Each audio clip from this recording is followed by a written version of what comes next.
Badan Meteorologi, Klimatologi, dan Geofisika memprediksi sejumlah wilayah di Indonesia mengalami kekeringan meteorologis pada musim kemarau. Hal ini membutuhkan kesiagaan dari pemerintah pusat dan daerah. Risiko kekeringan meteorologis dan kesiapsiagaan sudah disampaikan kepada Presiden Joko Widodo agar mendapat perhatian khusus. Kalau kita ngomong ngikutin zaman sekarang itu sudah banyak kesadaran tentang lingkungan. Contohnya aja yang nggak banyak. Dan semakin banyak contoh di lingkungan kita itu membuat perubahan semakin bisa dilakukan dan sangat rasional karena contohnya nggak jauh. Lihat nih, ini adalah panen air hujan kita dari 36 meter persegi atap kita bagi dua. Ini sebelah sini dia masuk ke sini. Itu ada kayak botol galon aqua yang dibalik itu isinya adalah areng yang direndam di cairan fermentasi atau mol. Kemudian ya airnya akan masuk ke pipa atau ke mana tangki ini. Nah, tangki ini kalau dia full, dia akan overflow nih, dia menuju keluar untuk kita simpan di vessel. Ini teman-teman kan akan lihat overflow warnanya biru. Dia bergerak ke sana nanti dia menuju ke vessel.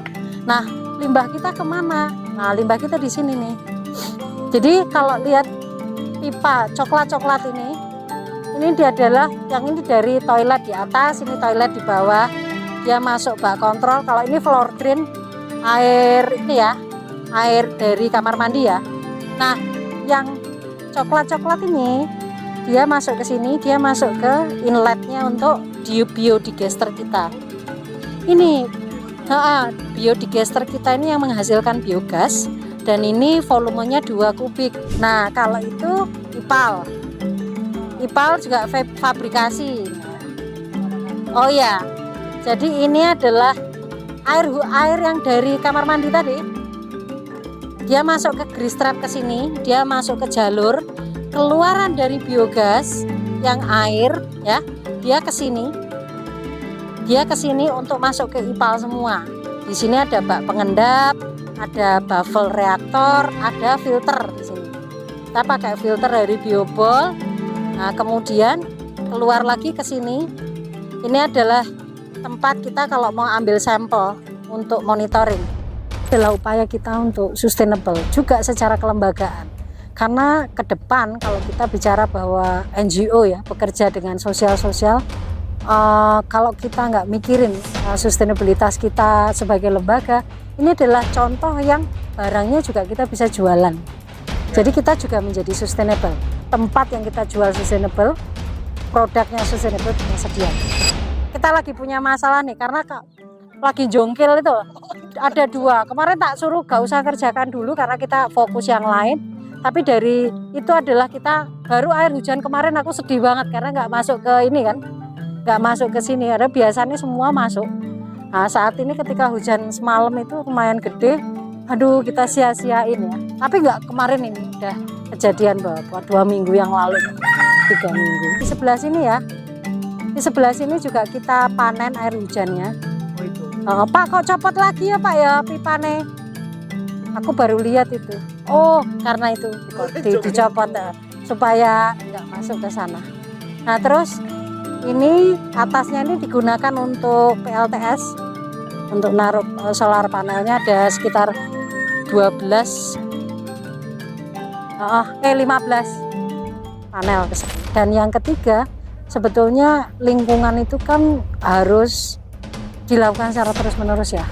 Jadi kalau misalkan tempat ini kemudian hidup, kita open terus menerus, itu menjadi bukti bahwa membangun itu mudah, merawat itu di AC sebetulnya. Mana tuh pengganti AC? Karena perbedaan suhu belum tak pasang termo itu dari di luar dan di dalam itu bisa selisih 2-3 derajat. Kok bisa kepikiran tuh? Kemudian ini adopsi dari teknologi yang sudah dipakai di India. Jadi dia namanya beehive atau sarang lebah, di mana dia menggunakan gerabah-gerabah yang ditata dengan sistem yang pokoknya ada tempat di mana air bisa mengalir dari atas ke bawah tapi tidak banter, tidak kenceng. Jadi dia melewati banyak rintangan. Nah, ketika ada interaksi air yang turun dengan gerabah ini itu menghasilkan efek dingin di ruangan gitu. Ini aku pertama dipasang itu kan ini nggak selalu aku nyalain karena bahaya banget. Jadi mendengarkan itu selama 10 menit dengan suara gemericik air begini ngantuk. Oh iya. Efeknya meditatif banget. Terus kerja di situ ngantuk, wah gak berhasil lagi. Dia langsung ke PLN hybrid. Kalau ini dia pakai PLTS saat ini 78%. Jadi ini cukup menarik sih karena akhirnya kita membuktikan bahwa 90% tidak tergantung listrik itu luar biasa ya. Jadi harus kita buktikan bahwa kita harus lakukan dan ini berjalan. Untungnya saat ini biogas kita biasanya program pemerintah, program di mana-mana biogas, biodigester cuma jalan 7 bulan. Kita 2 tahun masih jalan.